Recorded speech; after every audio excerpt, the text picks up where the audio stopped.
Sign omega t minus five, और ये five की वैल्यू चेंज होती है अगर आरसी सर्किट होगा, आरएल सर्किट होगा, आरएलसी सर्किट होगा, उसके अकॉर्डिंग इस फाइव की वैल्यू चेंज होगी।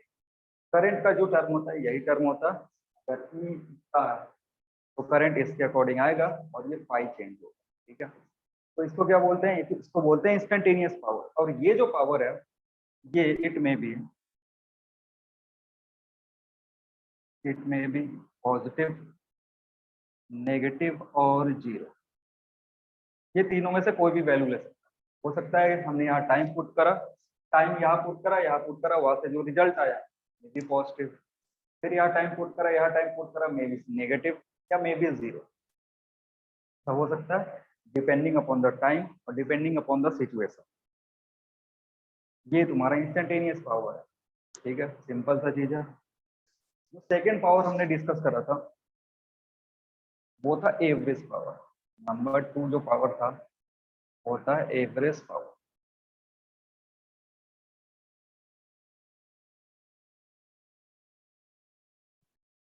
और एवरेज पावर क्या होता है? एवरेज पावर का फॉर्मूला लिख दे रहा हूं मैं, फॉर्मूला 0 टू टी। जो इंस्टेंटेनियस पावर है उसको इंटीग्रेट करते हैं टाइम के टर्म में, डिवाइडेड बाई एवरेज निकालने का ये फॉर्मूला है। इंस्टेंटेनियस पावर टाइम के टर्म में इंटीग्रेट किया 0 टू टी एक साइकिल के लिए, डिवाइडेड बाई टी। तो यहाँ से जो फॉर्मूला आता था हमारे पास ई एवरेज का, वो आता था half E naught I naught cos five, या फिर अगर हाफ को हटाओगे तो ई आर एम एस के टर्म में E R M S into I R M S into cos five. Again ये फाइव का जो वैल्यू है ये डिपेंड किस पे करता है, ये डिपेंड करता है किस टाइप का सर्किट है, किस टाइप का आरसी सर्किट है उस पर। अगर आरसी सर्किट है, आरएल सर्किट है, आरएलसी सर्किट है, उस पर डिपेंड करेगा, या एलसी सर्किट है उसकी फाइव की वैल्यू चेंज होगी, उसके अकॉर्डिंग कॉस्ट चेंज होगा और उसके अकॉर्डिंग पूरा पावर चेंज। ठीक है, थर्ड एक एक्स्ट्रा पावर यहाँ डिस्कस करेंगे, दैट इज अपैरेंट पावर।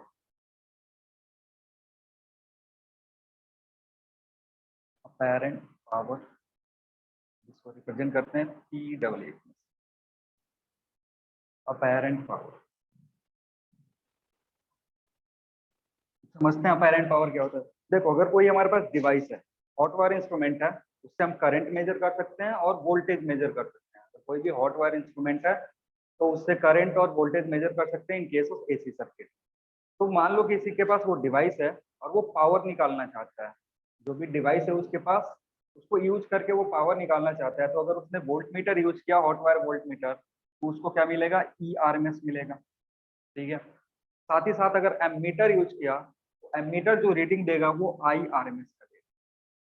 तो पावर का, जब तक हम डीसी में पढ़ रहे थे, डीसी में पावर हमने क्या पढ़ा था कि अगर वोल्टेज मिल जाए और करंट मिल जाए, दोनों को मल्टीप्लाई कर देंगे पावर आ जाएगा। तो कोई ऐसे अगर सडनली सर्किट दिया हुआ तो वोल्ट मीटर दिया हुआ, एम मीटर दिया हुआ कि मेजर करो पावर बताओ, तो क्या ही करेगा, यही चीज करेगा। तो ये जो पावर होता है ये अपेरेंट पावर होता है, क्योंकि हमने सर्किट का जो नेचर है ना उसको नेग्लेक्ट कर रहे हैं। सर्किट का जो नेचर है कि वो आरसी सर्किट है, आरएलसी सर्किट है या आरएल सर्किट है, वो नेग्लेक्ट कर रहे हैं, क्योंकि उस सर्किट के अकॉर्डिंग यहाँ पे एक कॉस फाई का टर्म भी आता है। आ रही बात समझ में? लेकिन जो डिवाइस हम यूज कर रहे हैं, एमीटर और वोल्ट मीटर, वो कॉस फाई का वैल्यू मेजर नहीं कर सकता है। वो कॉस फाई रीड नहीं करेगा, वो बस क्या रीड करेगा, अगर वोल्ट मीटर है तो E R M S read करेगा, एम मीटर है तो I R M S use करेगा, और इन दोनों को मल्टीप्लाई करोगे तो एक्चुअल एवरेज पावर नहीं आएगा।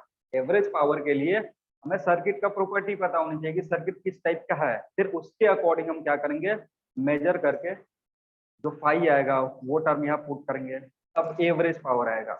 यहाँ से इस फॉर्मूला को अगर आंख बंद करके यूज करोगे तो ये जो पावर आता है ये अपैरेंट पावर बोलते हैं, क्योंकि मे बी एवरेज पावर अगर आरएल सर्किट है तो आरएल सर्किट के लिए पाई का वैल्यू पाई बाई 2 होगा, और कॉस पाई कितना हो जाएगा, कॉस पाई बाई 2 0।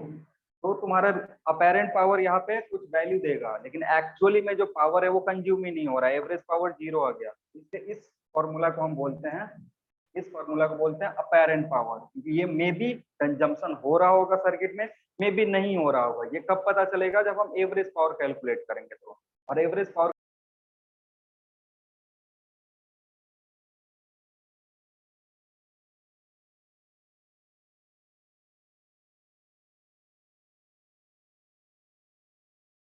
कहाँ से पता करते हैं, ठीक है। तो ये 3 तरीके के पावर हम डिस्कस करते हैं। नेक्स्ट नोट में लिखोगे power factor.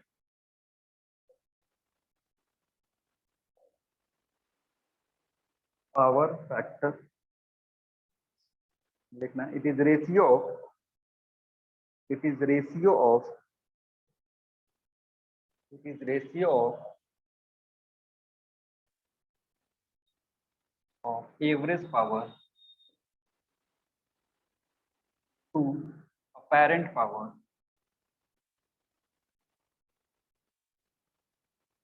of a given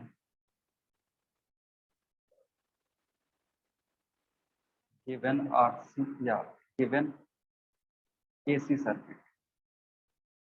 कोई भी अगर सर्किट है जिसमें अल्टरनेटिंग करंट दौड़ रहा है, ये जो पावर फैक्टर है ये रेशियो देता है एवरेज पावर का और अपेरेंट पावर का। That is PF is equal to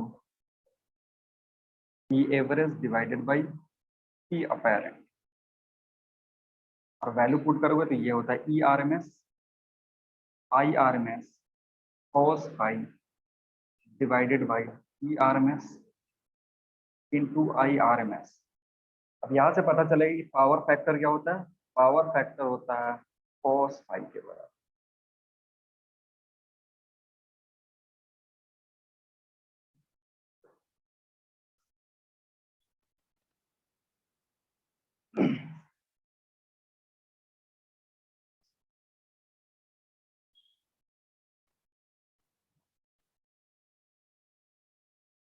ठीक है, पावर फैक्टर क्या होगा, पावर फैक्टर होता है cos phi।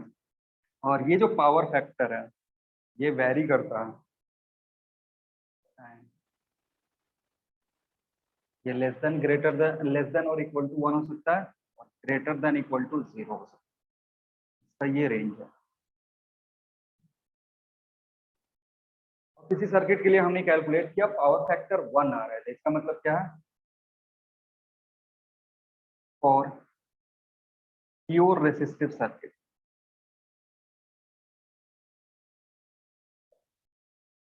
अगर सर्किट प्योरली रेसिस्टिव है, मतलब बस उसमें रेसिस्टेंस लगा हुआ है, या फिर रेजोनेंस कंडीशन में, रेजोनेंस अभी पढ़ेंगे क्या होता है। प्योर रेसिस्टिव सर्किट के लिए जो पावर फैक्टर है वो 1 होता है।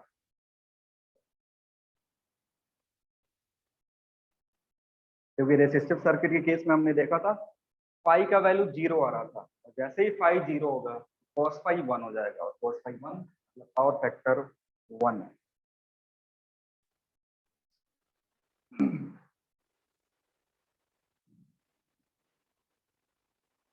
ठीक है,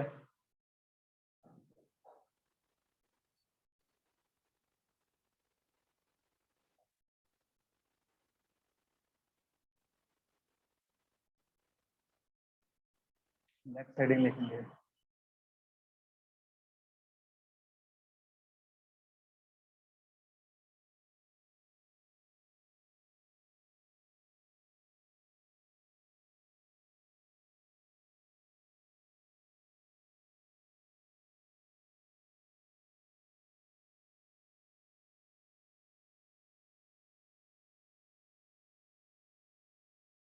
पॉइंट वाइज करके लिख लो। नंबर 1 पॉइंट लिखना,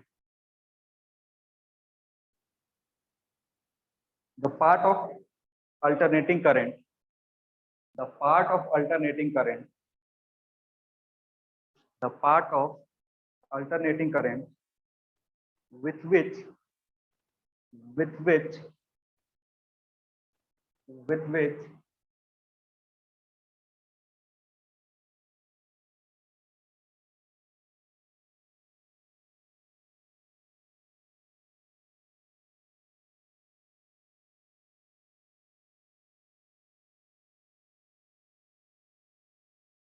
in a given circuit, average power associated in a given circuit is zero, is zero,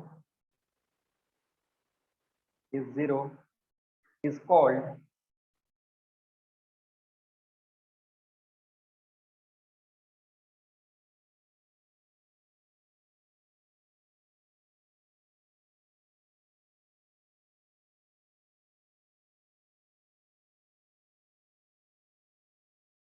this current is at a phase difference. This current is at a phase difference. This current is at a phase difference of pi by 2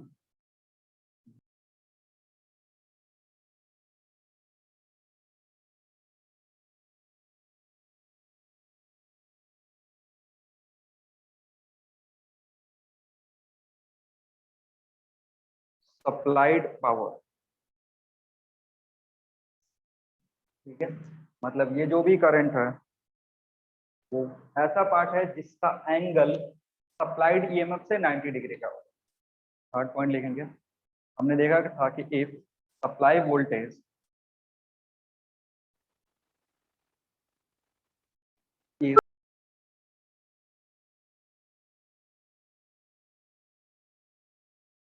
अगर supply voltage ये है, then current में भी I equals to I not sine omega t minus phi, यही हो सकता है current.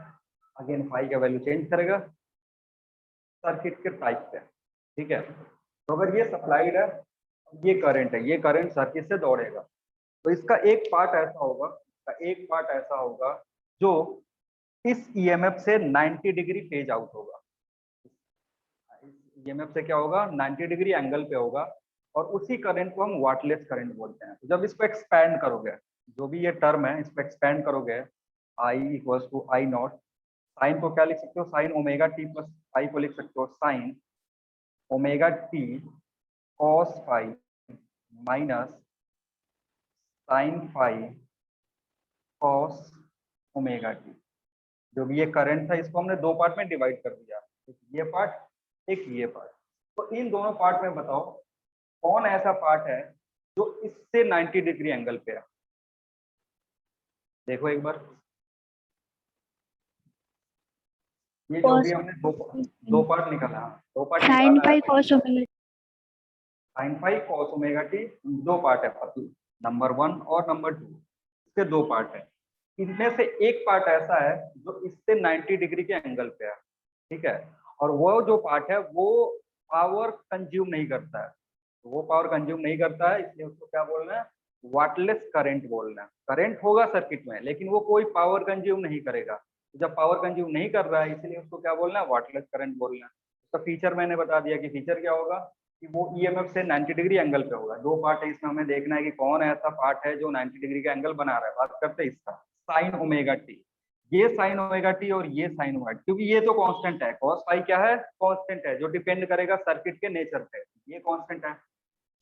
इस टर्म से हमें लेना देना नहीं है, हमें किससे मतलब है, जो भी टाइम वाला टर्म। तो देखो पहला टर्म जो है इसमें साइन ओमेगा टी, तो साइन ओमेगा टी और साइन ओमेगा टी के बीच में एंगल कितने का होगा, फेज एंगल जीरो, जीरो, ठीक है। यानी हमारा कंडीशन सेटिस्फाई नहीं हो रहा। दूसरा वाले देखो, अगेन ये फाई वाला जो टर्म है दिस इज कांस्टेंट, ये क्या हो गया, कांस्टेंट हो गया। ये कॉस ओमेगा टी और इस साइन ओमेगा टी का फेज डिफरेंस कितना होगा, 90 डिग्री, पाई बाई 2, ठीक है। तो ये जो करंट का पोर्शन आ रहा है यहाँ पे, this portion is known as wattless current, मतलब इसको क्या बोलेंगे, वाटलेस करंट। देयरफॉर यहाँ लिख सकते हो, लिख सकते हो ऐसे, ए कर दो इसको और इसको बी कर दो, लिखना पार्ट बी। नेक्स्ट पॉइंट ले सकते हो, जो भी पॉइंट था थर्ड या फोर्थ होगा। Part B is at a phase difference,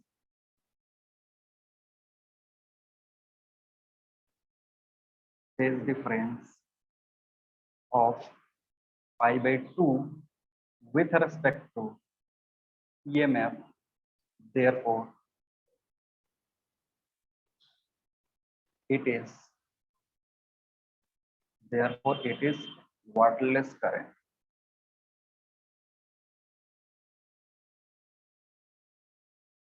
ये क्या है तुम्हारा, यही वाटलेस करंट है।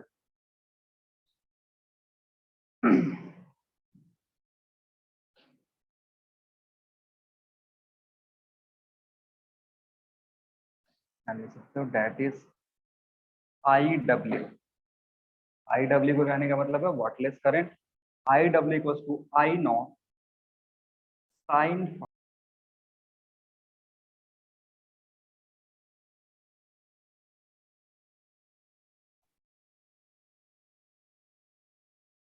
आई W is wattless current, W wattless के लिए I not sine omega, sorry sine five cos omega t. ठीक है, आई नॉट को अंदर मल्टीप्लाई करेंगे तो दोनों टर्म के साथ जाएगा।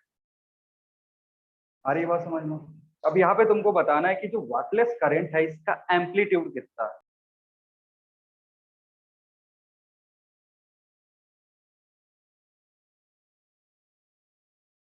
I not sin phi.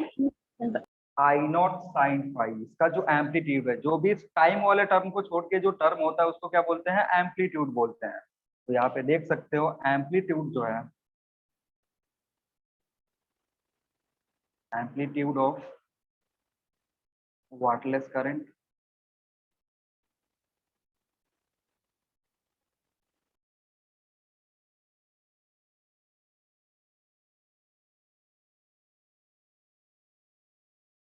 इसलिए है क्योंकि कभी कभी हमें एम्पलीट्यूड दे करके और पीक करंट दे करके, ध्यान से सुनना क्या बोल रहा हूँ, हमें क्या करता है कभी कभी किसी सवाल में एम्पलीट्यूड देके वाटलेस करंट का एम्पलीट्यूड दे देता है, पीक करंट दे देता है और वहां से पूछता है कि फाई बताओ। आ रही बात समझ में? तो हमें जब रिलेशन पता रहेगा कि एम्पलीट्यूड ऑफ वाटलेस करंट होता क्या है,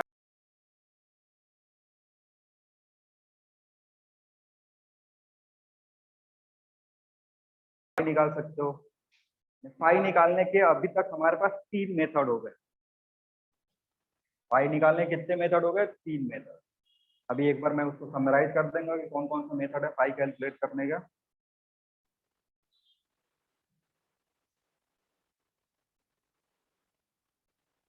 हो गया?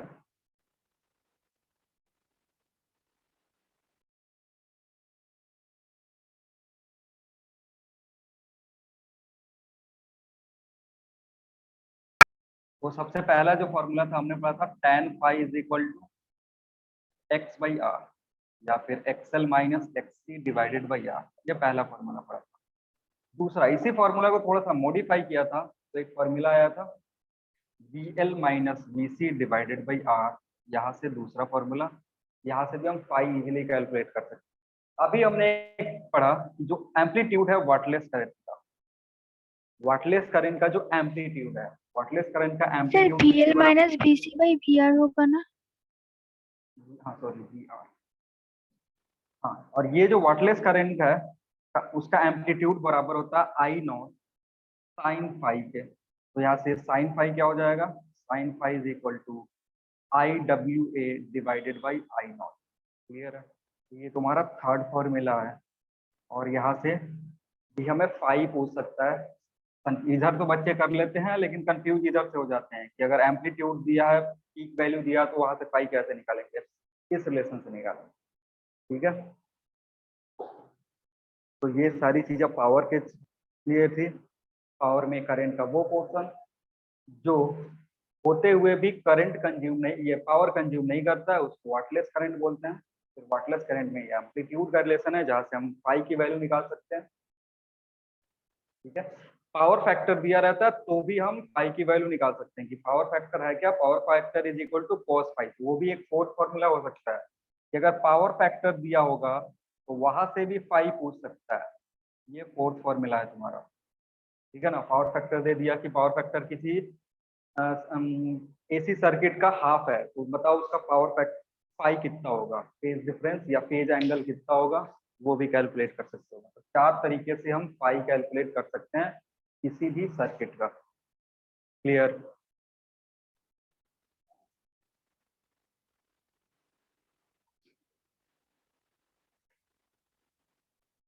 चलो नेक्स्ट हेडिंग डिस्कस करते हैं, रेजोनेंस ऑफ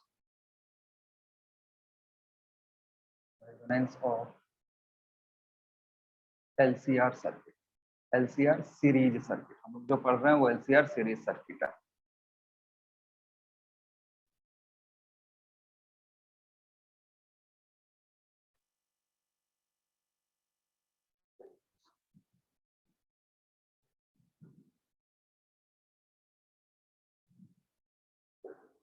समझते हैं एलसीआर सीरीज सर्किट क्या होता है। लिखना है इसमें, पॉइंट वाइज कर लीजिए।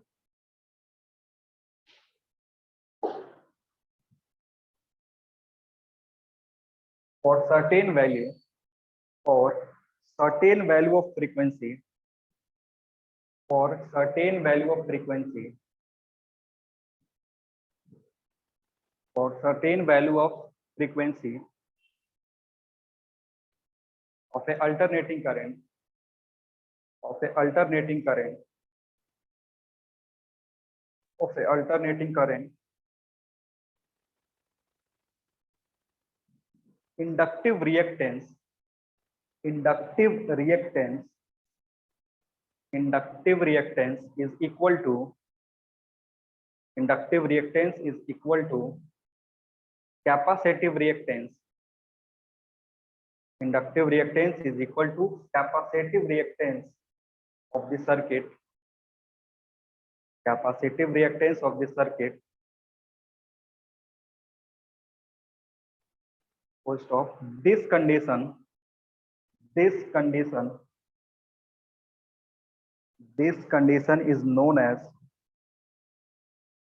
this condition is known as resonance of, this condition is known as resonance of, resonance of LCR circuit, known as resonance of LCR circuit,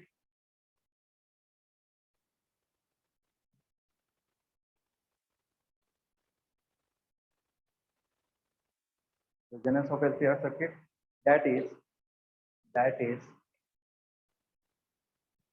at resonance, that is at resonance, XL is equal to XC। Resonance के condition में क्या होगा, XL का जो value होगा वो XC के बराबर होगा। और XL हमने पढ़ा है, XL क्या होता है, ओमेगा इंटू एल। XC क्या होता है, 1/ओमेगा C।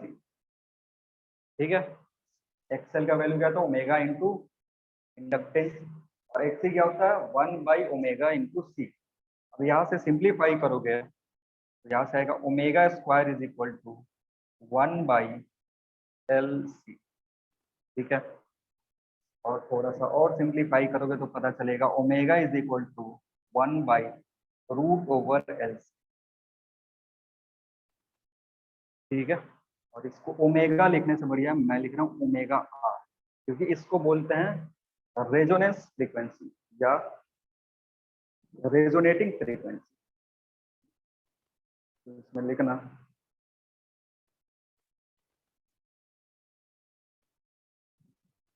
ये लिखने के बाद लिखना, ये पहले लिखो आराम से।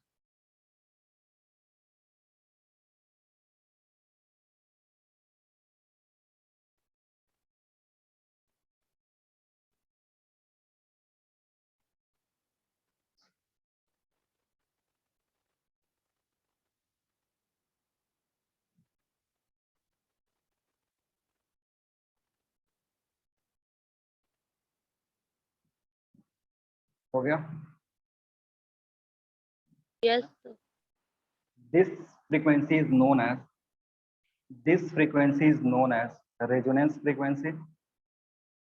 This frequency is known as resonance frequency. Frequency is known as resonance frequency. Point number 2 लिखना,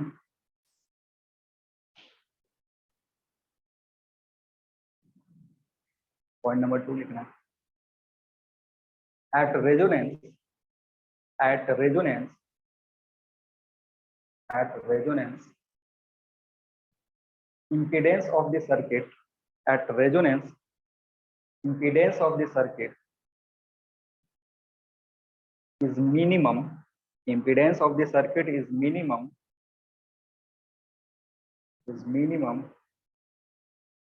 and hence current flowing through it,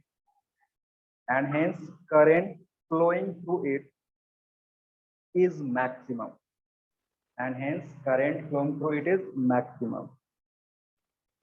ठीक है।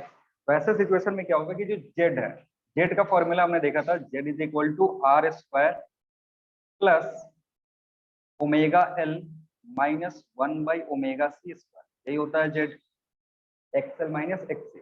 अब यहाँ पे अभी हमने क्या करा कि रेजोनेंस के कंडीशन पे क्या होता है, at the condition of resonance ये वैल्यू 0 हो गया, ठीक है, ये वैल्यू 0 हो गया, तो जेड बचा कितना, जेड हो जाएगा आर के बराबर। मतलब इस कंडीशन पे जो सर्किट है वो कैसा बिहेव कर रहा है, प्योर रेसिस्टिव सर्किट बिहेव कर रहा है। मतलब जो सर्किट है that is circuit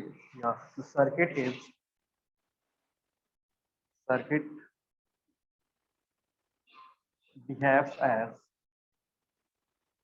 as pure resistive circuit।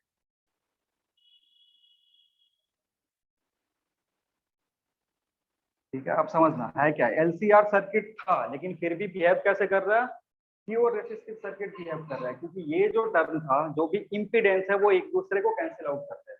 तो अगर ये एक दूसरे को कैंसिल आउट कर दे रहे हैं तो बच्चे क्या बचते हैं।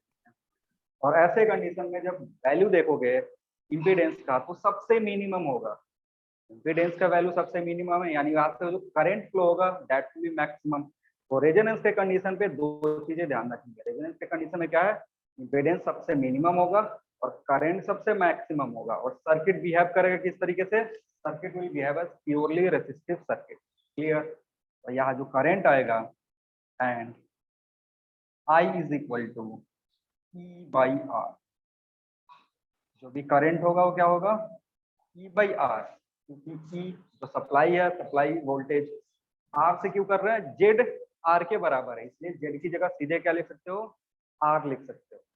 क्लियर है।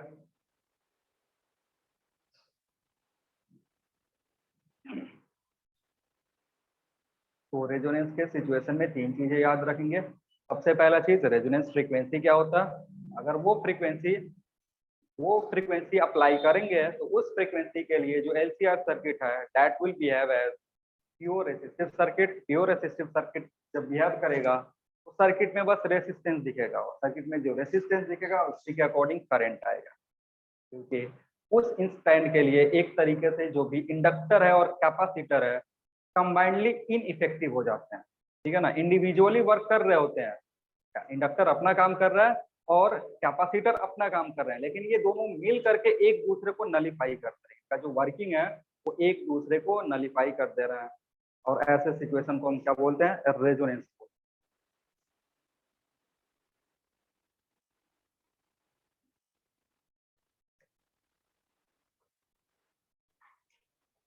थर्ड पॉइंट लिखेंगे, थर्ड पॉइंट लिखना,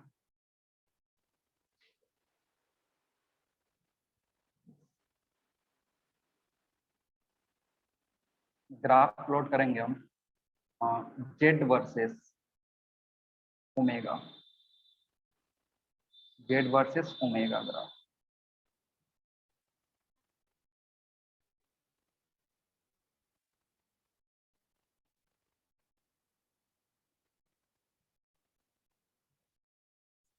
तो जेड वर्सेस ओमेगा ग्राफ के लिए पहले हमें जेड वाला रिलेशन चाहिए, जेड और ओमेगा जो इसमें दिखे, तो जेड होता है R square plus 1 / omega, sorry omega L minus 1 / omega C, यही रिलेशन से ग्राफ प्लॉट करेंगे।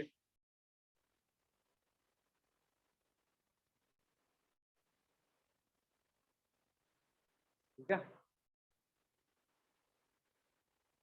अब इसमें थोड़ा सा समझना, थोड़ी इंपॉर्टेंट चीज बताएंगे।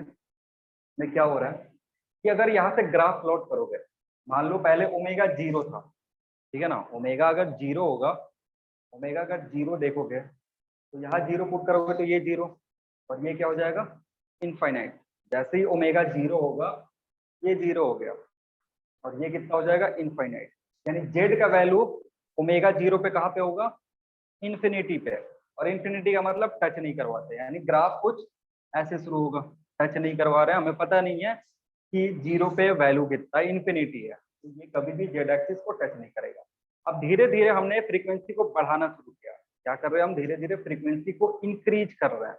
जब फ्रीक्वेंसी को इंक्रीज करोगे तो क्या होगा, इंक्रीज करोगे ये भी वैल्यू दिखेगा, ये भी वैल्यू दिखेगा। आप देखो, इसको इंक्रीज कर रहे हैं, साथ ही साथ इसको भी इंक्रीज करेंगे। मतलब ओमेगा जो अगर इंक्रीज करोगे तो ये भी टर्म इंक्रीज होगा, ये भी टर्म इंक्रीज होगा। क्लियर, आ रही बात समझ में क्या कर रहे हैं। तो देखो, ये जो टर्म है अगर इसको इंक्रीज कर रहे हो तो ये तो ऊपर है, ये बढ़ेगा। अब इसके साथ थोड़ा सोचना है, अगर इसको इंक्रीज करोगे, इस वाले टर्म को इंक्रीज कर रहे हो, तो ये जो ओवरऑल टर्म है 1/ओमेगा c वाला टर्म, वो क्या होगा, डिक्रीज करेगा। क्लियर है, पहले ये था इन्फिनिटी पे और ये था 0 पे। समझना, जब हमने ओमेगा 0 के बराबर रखा था, ओमेगा इक्वल्स टू 0, तो ये टर्म था 0 पे, ये टर्म था इन्फिनिटी पे। क्लियर, आ रही बात समझ में, ठीक है। अब हम क्या कर रहे हैं, ओमेगा को ग्रेजुअली इंक्रीज कर रहे हैं। ओमेगा को ग्रेजुअली इंक्रीज करोगे तो ये जो टर्म पहले 0 था, ये इंक्रीज होना शुरू करेगा, ठीक है। और ये जो टर्म पहले इन्फिनिटी था, ये डिक्रीज होना शुरू होगा। नहीं समझ में आया, बोल रहे हैं ओमेगा को अगर इंक्रीज करोगे, 0 से कुछ वैल्यू रखोगे, 0.1 0.2 0.5 कुछ भी, 1 भी रख लो, तो ये जो पहले 0 था इसको कुछ वैल्यू मिल गई, तो वैल्यू मिल गई तो ये इंक्रीज करेगा, ठीक है। और ये जो टर्म पहले इन्फिनिटी था, अभी क्या होगा, इन्फिनिटी से नीचे की तरफ आएगा, यानी इन्फिनिटी से कुछ, अरे ये टर्म आएगा, फाइनाइट टर्म आएगा, लेकिन इन्फिनिटी से अगर फाइनाइट टर्म आ रहा है तो डिक्रीज हो रहा है, ये सिचुएशन हो रहा है। मतलब अगर हम ग्राफ प्लॉट कर रहे हैं तो ओवरऑल जो रिजल्ट आएगा, Z will decrease. Z decrease क्यों होगा, समझना, जेड डिक्रीज क्यों होगा, क्योंकि ये जो टर्म पहले इन्फिनिटी था अब फाइनाइट हो गया। ये जो टर्म पहले क्या था, इन्फिनिटी था, अब फाइनाइट हो गया। तो इन्फिनिटी और फाइनाइट में कौन बड़ा है, फाइनाइट। तो आर स्क्वायर प्लस फाइनाइट का square will be always less than infinity. होता क्या है कि हम ओमेगा जब बढ़ाते हैं, ओमेगा बढ़ाते हैं तो जेड घटता है, घटते घटते आएगा एक पॉइंट पे, एक पर्टिकुलर फ्रीक्वेंसी पे, उस पर्टिकुलर फ्रीक्वेंसी पे ये दोनों इक्वल हो जाएंगे, ठीक है ना। कब तक हम लोग फ्रीक्वेंसी बढ़ा रहे हैं, जब तक ये दोनों बराबर ना हो जाए, ये वैल्यू और ये वैल्यू बराबर ना हो जाए, तब तक हम क्या करते हैं, ओमेगा को बढ़ा करके चेक करते रहते हैं। जैसे ही ये जो वैल्यू है, समझना, ये जो वैल्यू है ये क्या हो गया, 0 हो गया। ओवरऑल ये जो टर्म है ये 0 हो गया, और जिस फ्रीक्वेंसी पे वो 0 होता है उसको क्या बोलते हैं, ओमेगा रेजोनेंस। आर, ठीक है, रेजोनेंस फ्रीक्वेंसी बोलते हैं। तो ये ओमेगा आर हो गया। अब इसके बाद क्या होता है, इसके बाद ग्राफ में ड्रास्टिक चेंज होता है। अब समझना क्या हुआ, जैसे ही omega is equal to omega R हो गया, omega equal to omega R हुआ, वैसे केस में एक्सएल और एक्ससी क्या था, बराबर था, ठीक है। थोड़ा ध्यान से समझ लो, हम ओमेगा से कहाँ तक आए, ओमेगा आर तक आए। ओमेगा से इज इक्वल टू 0 से ओमेगा आर तक गए, तो हमने देखा कि उस कंडीशन में ओमेगा एल क्या हो रहा था, बढ़ रहा था। ओमेगा सी क्या हो रहा था, 1/ओमेगा सी वाला टर्म घट रहा था। घट, ये बढ़ रहा है, ये घट रहा है, तो एक ऐसा पॉइंट आएगा जब दोनों बराबर हो जाएंगे, उसी पॉइंट को हम क्या बोल रहे हैं, रेजोनेंस बोल रहे हैं। अब इसके बाद क्या होता है, अगर इसके आगे भी तुम बढ़ा और ओमेगा को इंक्रीज कराओ, ओमेगा को और अगर इंक्रीज करोगे तो अब उल्टा होता है, now omega L will decrease और omega C will increase. Clear है। अब इसके चलते क्या होता है, इसके चलते ग्राफ फिर ऊपर की तरफ जाता है, ठीक है। मतलब अगर जेड वर्सेस ओमेगा का ग्राफ प्लॉट करोगे, जेड वर्सेस ओमेगा का ग्राफ प्लॉट करोगे तो ग्राफ कैसा दिखेगा, कुछ इस तरीके का। और ये जो पॉइंट है, इस पॉइंट पे जेड की वैल्यू मिनिमम होगी। जिस फ्रीक्वेंसी पे मिनिमम होती है उस फ्रीक्वेंसी को क्या बोलते हैं, रेजोनेंस फ्रीक्वेंसी। और रेजोनेंस फ्रीक्वेंसी पे जो जेड का वैल्यू होता है वो कितने के बराबर होता है, आर के बराबर। रेजोनेंस फ्रीक्वेंसी पे क्या होगा, रेजोनेंस फ्रीक्वेंसी पे जो जेड का वैल्यू होता है वो कितना होता है, आर के बराबर होता है। तो ये है तुम्हारा ग्राफ जेड वर्सेस ओमेगा का। जो यहाँ से हमने प्लॉट करा। ठीक है,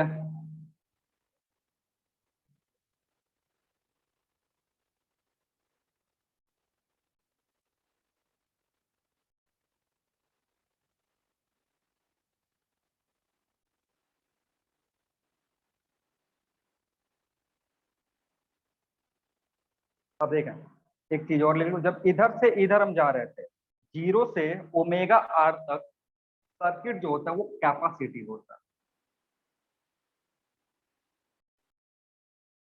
ठीक है, 0 से ओमेगा आर तक सर्किट कैसा होता है, कैपेसिटिव। क्यों? क्योंकि इस कंडीशन में अगर ध्यान से देखोगे तो 1/ओमेगा C was greater than omega L. यही था, जब हम 0 से ओमेगा आर तक जा रहे थे तो सर्किट कैसे बिहेव करेगा, कैपेसिटिव बिहेव करेगा। कैपेसिटिव क्यों? क्योंकि 1/ओमेगा C will be greater than omega L. ठीक है, अब ओमेगा से आगे, ओमेगा आर से आगे जाते हैं तो सर्किट इंडक्टिव हो जाता है। कैसा सर्किट होगा, इंडक्टिव सर्किट होगा। इंडक्टिव सर्किट मतलब omega L is greater than 1/ओमेगा। ठीक है, तो इस ग्राफ के 3 पार्ट है।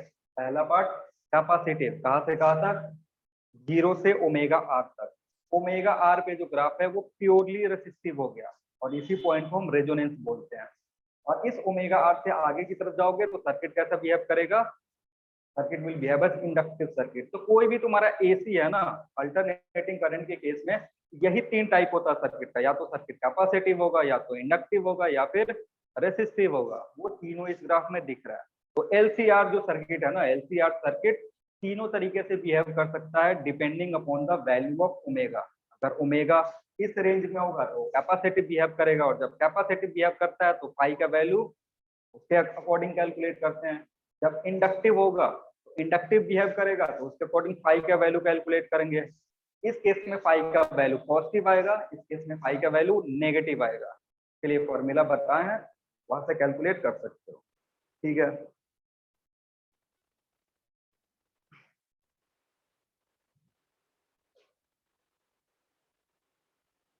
हो गया।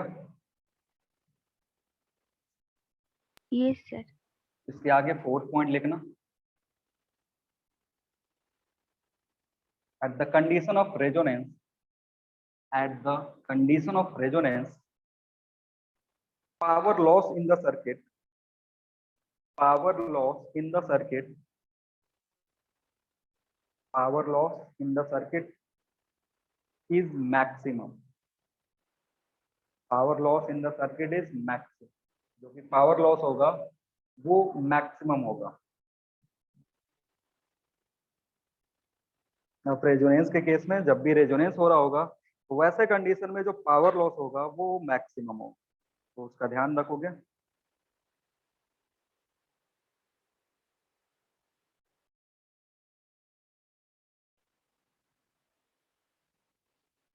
ठीक है, नेक्स्ट पॉइंट, एक और ग्राफ पढ़ेंगे, मे बी पॉइंट नंबर शायद 5th है, आई वर्सेस ओमेगा। आई वर्सेस ओमेगा पढ़ रहे हैं।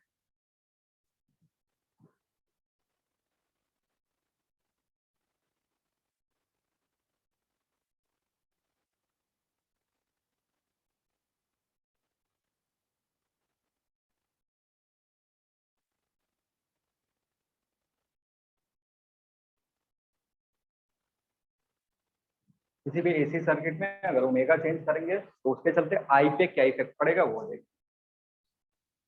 देखो अभी हमने जस्ट जेड वर्सेस ओमेगा का ग्राफ प्लॉट करा था। ठीक है, आ रही बात समझ में। देखो अगर ओमेगा का, जेड वर्सेस ओमेगा का ग्राफ हमने देखा था, उसका जस्ट जो उल्टा ग्राफ होगा वो किसका होगा, करंट का होगा। क्यों? क्योंकि V equals to I R में यहाँ पे ये वाला टर्म ओमेगा से रिप्लेस करते हैं। तो अभी तुम्हारा काम क्या है कि ये जो टर्म है, पहले हमने ग्राफ प्लॉट करा था किसके किसके बीच में, हमने ग्राफ प्लॉट करा था जेड और ओमेगा के टर्म में।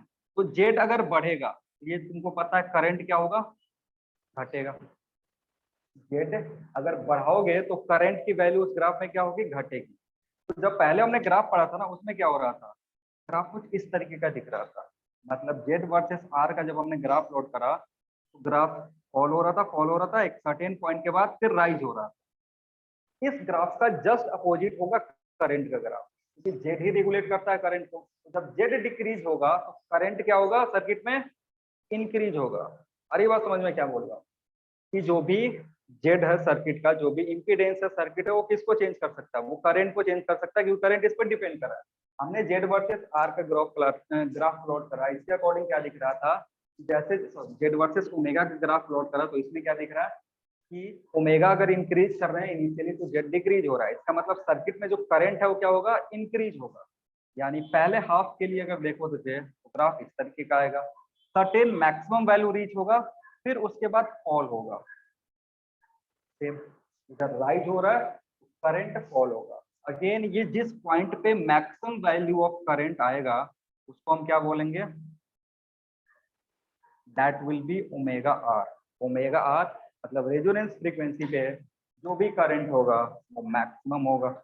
यानी यहाँ जो करंट तुमको दिखेगा that will be I max, और आई मैक्स का वैल्यू मैंने बताया E डिवाइडेड बाई आर, क्योंकि यहाँ पे कोई जो रिएक्टेंस वाला टर्म है वो कैंसिल आउट हो जाता है, और रिएक्टेंस वाला टर्म कैंसिल आउट हो जाएगा, फिर तुमको ये चीज दिखेगा।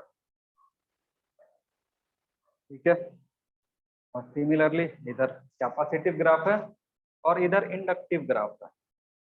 ग्राफ के दो पार्ट है, और ये जो सेंटर वाला पार्ट है ये रेजोनेंस वाला चीज है।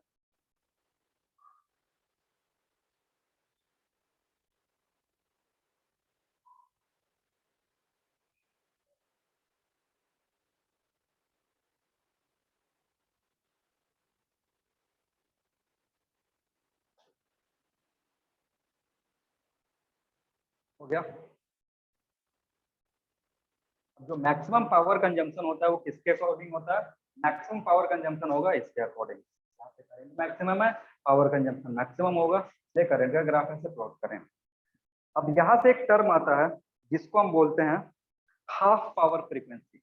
इस ग्राफ को देख करके हमने क्या करा, एक नया टर्म हमने यहाँ पे डेवलप करा, वो सब कम्युनिकेशन से रिलेटेड होता है, उसको हम बोलते हैं हाफ पावर फ्रीक्वेंसी। होता क्या है, अगर यहाँ ध्यान से देखोगे ना तो हर करंट के लिए दो फ्रीक्वेंसी है। अगर इस ग्राफ को ध्यान से देखोगे तो हर करंट के लिए कितना फ्रीक्वेंसी पॉसिबल है, दो फ्रीक्वेंसी पॉसिबल है, एक कैपेसिटिव के केस में, एक इंडक्टिव के केस में। तो मान लो कि ये जो करंट है, ठीक है, इस करंट में ये जो करंट है तुम्हारे लिए अगर प्लॉट करोगे तो यहाँ दो फ्रीक्वेंसी आएगा, एक ओमेगा 1 और एक ओमेगा 2। ये जो ओमेगा 1 है ये किस सिचुएशन में है, जब सर्किट कैपेसिटिव बिहेव कर रहा था तब का। ये ओमेगा 2 कब का फ्रीक्वेंसी है, जब सर्किट इंडक्टिव बिहेव कर रहा था तब का। इन दोनों केस में देखोगे करंट का जो वैल्यू होगा वो क्या होगा, सेम होगा। करंट का जो वैल्यू होगा वो सेम होगा। ठीक, और अगर ये फ्रीक्वेंसी अगर ये फ्रीक्वेंसी जो है इस करंट के आधा प्रोड्यूस कर रहा है, इस करंट के आधा पावर प्रोड्यूस कर रहा है, तो इसको बोलते हैं हाफ पावर फ्रीक्वेंसी। तो क्या बोलते हैं, हाफ पावर फ्रीक्वेंसी। लिखना पहले लिख लो, फिर एक्सप्लेन करेंगे थोड़ा सा। पॉइंट नंबर 6 लिखना, पॉइंट नंबर 6 में लिखना फ्रीक्वेंसीज। पॉइंट नंबर 6 में लिख लो, फिर एक्सप्लेन करना है थोड़ा सा। frequencies at which power dissipated in the circuit, frequencies at which power dissipated in the circuit, power dissipated in the circuit is half of is half of is half of power dissipated is half of power dissipated at resonance, half of power dissipated at resonance are called are called are called half power frequency, are called half power frequency, are called half power frequency, and उसी में continue कर देना, and difference between them and difference between them and difference between them is called bandwidth, and difference between them is called bandwidth. Difference between them is called bandwidth. ठीक है, अब statement को एक बार पढ़ोगे तो सीधा सीधा पता चल जाएगा यहाँ पे जो पावर कंजम्पशन हो रहा है वो, ठीक है, और यहाँ पे जो पावर कंजम्पशन हो रहा है वो, ठीक है। अगर दिस पावर ये जो दोनों पावर है इसका रिलेशन अगर हाफ का है, ठीक है, ये मैक्सिमम पावर है, ये एक ऐसा करंट हमने पकड़ा जिस करंट पे ये जो पावर कंजम्पशन हो रहा है इसका आधा है, तो उस फ्रीक्वेंसी को हम क्या बोलेंगे, उस पे जो फ्रीक्वेंसी होगा उस पे एक्चुअली में दो फ्रीक्वेंसी होगा, इसलिए हम फ्रीक्वेंसीज लिखे हैं, तो उस पे जो फ्रीक्वेंसी होगा उस फ्रीक्वेंसी को हम बोलते हैं हाफ पावर फ्रीक्वेंसी।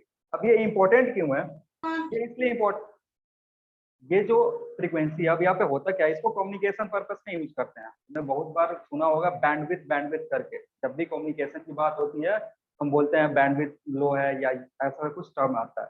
देखो होता क्या है कि जब पहले टीवी जो होता था ना वो चैनल ऐसे, उसमें वो ट्यूनिंग करना पड़ता था, चैनल ऐसे गोल गोल घुमाते थे, तो क्या होता था कि जस्ट आने से पहले ना हमें थोड़ा सा ध्यान लग जाता था, मतलब जैसे ही वो नॉब को हम घुमाते थे, घुमा करके स्टेशन को कैच करवाते थे, जब नॉब को घुमाते थे ना तो आने से जस्ट पहले हमें थोड़ा सा पता चल जाता था कि चैनल आने वाला है। सारी बात समझ में, वो होता क्यों था कि जब उस नॉब को घुमाते हैं ना फ्रीक्वेंसी चेंज होता है, जैसे ही उस नॉब को घुमाते हैं क्या होता है, फ्रीक्वेंसी चेंज होता है, और जब फ्रीक्वेंसी चेंज करोगे तो होगा क्या कि जब फ्रीक्वेंसी कैच करेगा तो डिपेंड करता है पावर कंजम्पशन पे। सारी बात समझते हैं, जैसे ही जिस पॉइंट पे रेजोनेंस होगा, जिस पॉइंट पे फ्रीक्वेंसी मैच कर गया उसी को रेजोनेंस बोलते हैं। जब फ्रीक्वेंसी मैच कर गया उसको रेजोनेंस होगा तो कंजम्पशन क्या होगा, मैक्सिमम होगा। लेकिन उसके पहले का जो डिस्टरबेंस है वो शो होना शुरू हो जाता है हाफ पावर पे। पहले ही जो चैनल आने के पहले या स्टेशन आने के पहले ही जो डिस्टरबेंस शुरू हो जाता है वो कहाँ पे शुरू हो जाता है, हाफ पावर पे ही थोड़ा सा डिस्टरबेंस दिखने लगता है कि अब चैनल शुरू होने वाला है। सेम चीज होता है अगर फ्रीक्वेंसी से थोड़ा आगे भी बढ़ गए, तो फ्रीक्वेंसी से अगर थोड़ा आगे बढ़ गए तो भी डिस्टरबेंस जो है वो पता चलता है कि इसके पीछे थोड़ा सा करोगे तो चैनल आ जाएगा। वो कब डिस्टरबेंस दिखता है, वो डिस्टरबेंस दिखता है हाफ फ्रीक्वेंसी पे या हाफ पावर फ्रीक्वेंसी पे, ठीक है। क्योंकि जब रेजोनेंस होता है उसके पहले का फ्रीक्वेंसी और उसके बाद के फ्रीक्वेंसी का जो गैप है उसमें हमें थोड़ा सा पता चल जाता है कि चैनल आने वाला है, और उस फ्रीक्वेंसी में जहाँ पे पावर कंजम्पशन आधा हो रहा है उसके गैप को हम क्या बोलते हैं, बैंडविड्थ बोलते हैं। तो इसके बीच में हम ट्यून करके रखते हैं, इसी के बीच में हम ट्यून करते हैं, इजीली हमारा स्टेशन कैच कर लेता है। सारी बात समझ में, इसलिए कम्युनिकेशन पर्पज से ज्यादा इंपॉर्टेंट है। क्लियर। बैंडविड्थ जो है एक्चुअली में डिफरेंस है, बैंडविड्थ का डेल्टा एफ से रिप्रेजेंट करते हैं, और डेल्टा एफ क्या है, F1 माइनस F2 का मॉड, दोनों में से कोई भी बड़ा हो सकता है, ठीक है। और F1 और F2 के बारे में मैंने बताया कि ऐसा फ्रीक्वेंसी है जहाँ पे पावर कंजम्पशन क्या हो रहा है, मैक्सिमम पावर का आधा है, ठीक है। चलो तो ये रेजोनेंस से रिलेटेड बातें थी।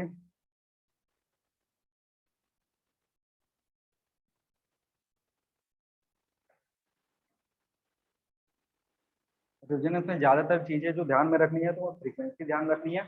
ग्राफ में भी पूछ सकता है कि आई वर्सेस ओमेगा का ग्राफ कैसा होगा, या फिर जेड वर्सेस ओमेगा का ग्राफ कैसा होगा, तो उसको ध्यान रखें, ठीक है। अभी जो हमारा नेक्स्ट टॉपिक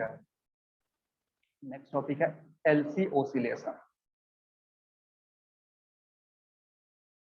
एलसी ओसिलेशन इसमें बस थ्योरी है, इसमें कुछ करना नहीं है, और एक छोटा सा रिजल्ट आएगा उसको याद रखना। तो रिजल्ट भी नया नहीं है, एकदम लगेगा कि ये पहले ही देख चुके हैं।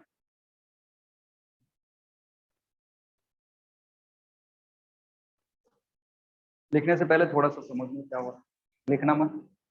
देखो हमारे पास एक चार्ज कैपेसिटर है, हमने क्या करा है, एक चार्ज कैपेसिटर रखा है, ठीक है। चार्ज कैपेसिटर कहने का मतलब कि एनर्जी स्टोर करके रखेगा। कोई भी कैपेसिटर होता है उसको चार्ज कर देते हैं, वो क्या करता है, एनर्जी स्टोर करता है। और ये एनर्जी स्टोर करेगा तो बिहेव कैसे करेगा कि बैटरी की तरह, मतलब अगर इसको किसी लोड के अक्रॉस कनेक्ट करेंगे ये अपना एनर्जी उसको सप्लाई करेगा, ठीक है ना। तो अभी हमने क्या करा, इस चार्ज कैपेसिटर के अक्रॉस एक इंडक्टर ला करके कनेक्ट कर दिया। ये जो भी चार्ज कैपेसिटर था इसके अक्रॉस हमने क्या करा, इंडक्टर कनेक्ट कर दिया। तो इंडक्टर अगर कनेक्ट करोगे तो इधर से करंट फ्लो आना शुरू हो जाएगा। अगर यहाँ पे पॉजिटिव क्यू है और यहाँ पे नेगेटिव क्यू है, इधर से करंट फ्लो होगा। ठीक है, ये जो करंट है ना ये टाइम के साथ चेंज होगा। ये जो करंट है ये क्या होगा, टाइम के साथ चेंज होगा, क्योंकि यहाँ जो ईएमएफ है वो वेरिएबल ईएमएफ है। ठीक है ना, एनर्जी कंज्यूम होगा, ईएमएफ डिक्रीज होगा, और उसी के अकॉर्डिंग ये करंट क्या होगा, चेंज होगा। करंट चेंज हो रहा है तो ये जो इंडक्टर है ये सर्किट में एक्टिव होगा। कब तक, जब तक ये पूरा का पूरा एनर्जी इसको ना दे दे। समझना क्या हो रहा है, इसके पास एनर्जी थी, इधर से करंट फ्लो होना शुरू हुआ। तो करंट फ्लो होता है किसी भी इंडक्टर के थ्रू, वो खुद में एनर्जी स्टोर करता है। कितना बताएं, U is equal to half LI square. अब समझना यहाँ क्या हो रहा है, ये जो डिवाइस है ये भी एनर्जी स्टोर करता है, तो हमने इसे पहले स्टोर करवा के रखा था। ये जो डिवाइस है ये भी एनर्जी स्टोर करता है, कंज्यूम नहीं करता है। रेसिस्टेंस एनर्जी कंज्यूम करता है, उसके चलते एनर्जी का लॉस होता है, पावर कंजम्पशन। जो भी कैपेसिटर और इंडक्टर है ये एनर्जी को स्टोर करते हैं। ये हमारे पास एक स्टोरेज डिवाइस था, इसके एनर्जी को हम कहाँ स्टोर कर दिया, यहाँ पे। अब इसका खूबसूरती है कि जैसे ये एनर्जी स्टोर करता है, अब ये बैटरी की तरह बिहेव करेगा और ये अनचार्ज हो गया। पहले ये चार्ज था, इसने अपना पूरा का पूरा एनर्जी किसको दे दिया, इंडक्टर को दे दिया। अब इसने पूरा एनर्जी स्टोर कर लिया। एनर्जी स्टोर करने के बाद ये बैटरी की तरह बिहेव करने लगेगा, और उस केस में क्या होगा, करंट अब इधर फ्लो होगा। सारी बात समझ में, जब ये बैटरी की तरह बिहेव करेगा, ये अनचार्ज हो गया तो करंट इधर फ्लो करेगा, और जब करंट इधर फ्लो करना शुरू होगा फिर एनर्जी ये स्टोर कर लेगा। अब ये जो प्रोसेस है ना, ये प्रोसेस चलते जाता है। इसमें एनर्जी स्टोर है, इसको सप्लाई करा, ये जब फुल चार्ज हो गया तो ये अनचार्ज हो गया, फिर ये इसको सप्लाई करा। तो इसमें एनर्जी ना कैपेसिटर और इंडक्टर के बीच में ओसिलेट करते रहता है, इसलिए इसको क्या बोलना है, LC ओसिलेशन बोलना है। आ रही बात समझ में। तो जब भी किसी चार्ज कैपेसिटर को हम इंडक्टर के अक्रॉस कनेक्ट करते हैं तो इसमें होता क्या है कि पहले इंडक्टर चार्ज होता है, फिर इंडक्टर जब चार्ज हो जाता है तो वो दोबारा अपना एनर्जी सप्लाई करता है कैपेसिटर को, फिर कैपेसिटर फुल चार्ज हो गया, फिर वो एनर्जी सप्लाई करेगा इंडक्टर को, और ये प्रोसेस कंटिन्यूअसली चलते रहता है। मतलब एनर्जी कैपेसिटर से इंडक्टर, इंडक्टर से कैपेसिटर स्टोर होते रहती है, ऑसिलेट होते रहती है, इसलिए इसको क्या बोलना है, LC ओसिलेशन बोलना है। क्लियर है, सारी बात समझ में। तो लिखना, इसमें लिखना, when a charge capacitor when a charge capacitor when a charge capacitor is connected is connected is connected to a inductor to a inductor to an inductor, the electric current the electric current the electric current and and and charge stored on the capacitor, electric current and charge stored on the capacitor undergo undergo undergo electrical oscillation undergo electrical oscillation undergo electrical oscillation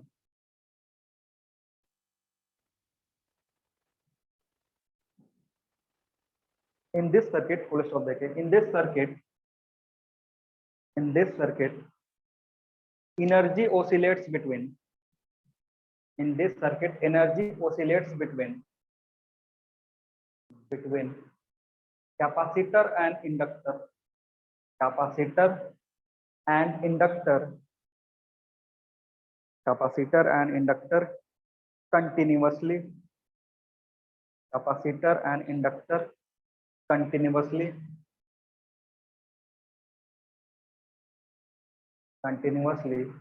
with a frequency of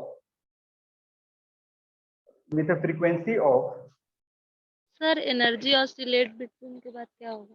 between capacitor and inductor, between capacitor and inductor continuously, capacitor and inductor continuously with a frequency of omega is equal to 1 by root over LC. Same result जो हमने resonance में पढ़ा था, with a frequency of omega is equal to 1 by root over LC. ठीक है,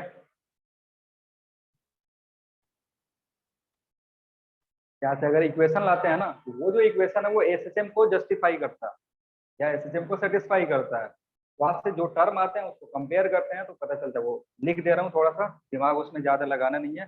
term कुछ आता है इस तरीके का, Q by C plus L D I by D T, ऐसा टर्म आता है। ठीक है, जब इक्वेशन को सिंप्लीफाई करोगे तो इस तरीके का टर्म आएगा। ठीक है, ये 0 के बराबर। जब हम केवीएल लगाते हैं तो ये जो इक्वेशन है ना, आप समझना, इसको सिंप्लीफाई करोगे थोड़ा तो Q by C plus L D Q square by D T ऐसा लिख सकते हैं। आई को हमने क्या करा, D Q by D T के टर्म में लगा, तो ये सेकेंड ऑर्डर डिफरेंशिएशन हो जाएगा। ये जो इक्वेशन था ये किसमें चेंज हो गया, सेकेंड ऑर्डर में। और अगर तुम्हारा एसएचएम का इक्वेशन अगर थोड़ा सा याद हो, एसएचएम का इक्वेशन क्या होता है, D square X D T plus omega square X is equal to 0, यही होता था। एसएचएम का अगर इक्वेशन याद करोगे थोड़ा सा, तो एक एसएचएम को अगर हम डिफरेंशियल फॉर्म में लिखते थे तो इसी को ए बोलते हैं। ये जो टर्म है ये क्या देता था, acceleration, acceleration plus omega square x 0, यही तो फंडामेंटल इक्वेशन है एसएचएम का। या अगर उससे कंपेयर करते हैं ना तो हमें पता चलता है कि ये जो टर्म है ये किसकी जगह पे है, ये जो टर्म है ये ए की जगह पे है, ये जो टर्म है ये एक्स की जगह पे है। तो जब यहाँ पे हम कंपेयर करते हैं ना तो पता चलता है कि ओमेगा स्क्वायर के जगह पे जो टर्म है वो है 1 बाई एल सी। ठीक है, और 1 by L C omega square की जगह पे, यानी ओमेगा कितना होगा, 1 by root over L C. इससे जो फ्रीक्वेंसी आता है वो इतना आता है। और ये जो इक्वेशन आ रहा है ये कहाँ से आता है, जब सर्किट में हम केवीएल लगाएंगे, किरचॉफ्स वोल्टेज लॉ लगाओगे तो तुम्हें ये दिखेगा, ये वोल्टेज ड्रॉप अक्रॉस कैपेसिटर, ये है पोटेंशियल, ये सॉरी ये है EMF induce in the inductor. दोनों को सिंप्लीफाई करके लिख देते हैं। ठीक है, तो ये एलसी ऑसिलेशन है, फ्रीक्वेंसी जनरली हमसे पूछता है, ये फॉर्मूला है, याद रखेंगे।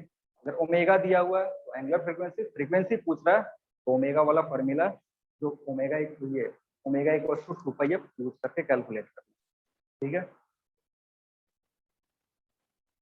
चलो तो इसी के साथ तुम्हारा अल्टरनेटिंग करंट और अल्टरनेटिंग ईएमएफ भी खत्म हो गया। ठीक है, इसको सॉल्व, इसके भी प्रॉब्लम सॉल्व कर सकते हो। मॉड्यूल अगर तुम्हारे पास है मॉड्यूल से सॉल्व कर लेना, नहीं तो ऑनलाइन बहुत सारे, कहीं भी टेलीग्राम ग्रुप ज्वाइन करोगे वहाँ पे बहुत सारे सवाल आते रहते हैं, वो भी वहाँ से भी कर सकते हो। ठीक है, अब नेक्स्ट जो तुम्हारा होमवर्क है, नेक्स्ट चैप्टर है, ये कल 2 चीज हम डिस्कस करेंगे कल के क्लास में। पहले जो होमवर्क दिया था मैंने मैग्नेटिक का वो, और आज एक होमवर्क दे रहा हूँ वो है तुम्हारा इलेक्ट्रोमैग्नेटिक वेव। ठीक है, दोनों थ्योरेटिकल है, इसमें कुछ ज्यादा सोचना नहीं होता। ये भी थ्योरेटिकल था, मैग्नेटिज्म जो मैंने दिया था अर्थ के रिलेटेड वो वाली चीज, और इलेक्ट्रोमैग्नेटिक वेव ये भी क्या है तुम्हारा प्योर थ्योरेटिकल है। ठीक है, अब इसमें तुमको क्या क्या पढ़ना होता है, इसमें इलेक्ट्रोमैग्नेटिक वेव कौन कौन से होते हैं, कितने होते हैं, वो साथ ही साथ उनका हल्का सा फ्रीक्वेंसी क्या क्या किस रेंज में होता है, रटना नहीं होता। बस एक बार देख लोगे, क्योंकि आज तक सवाल में कभी नहीं पूछा है नीट ने कि बताओ इंफ्रारेड का फ्रीक्वेंसी क्या होता है या अल्ट्रावायलेट का फ्रीक्वेंसी क्या होता है। वो छोटा मोटा जो एग्जाम होता है ना मेडिकल के लिए, जो पहले स्टेट लेवल पे होता था उसमें पूछता था, लेकिन नीट ने ऐसा कभी नहीं पूछा है। उसको एक बार बस देख लेना और मैक्सवेल इक्वेशन देख लेना।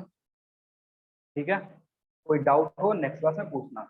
और यहाँ पे एक और इम्पोर्टेंट टॉपिक है जिसको हम बोलते हैं डिस्प्लेसमेंट करंट, तो डिस्प्लेसमेंट करंट भी देख लेना। और ये सारी चीजें देखोगे इलेक्ट्रोमैग्नेटिक वेव खत्म हो जाएगा।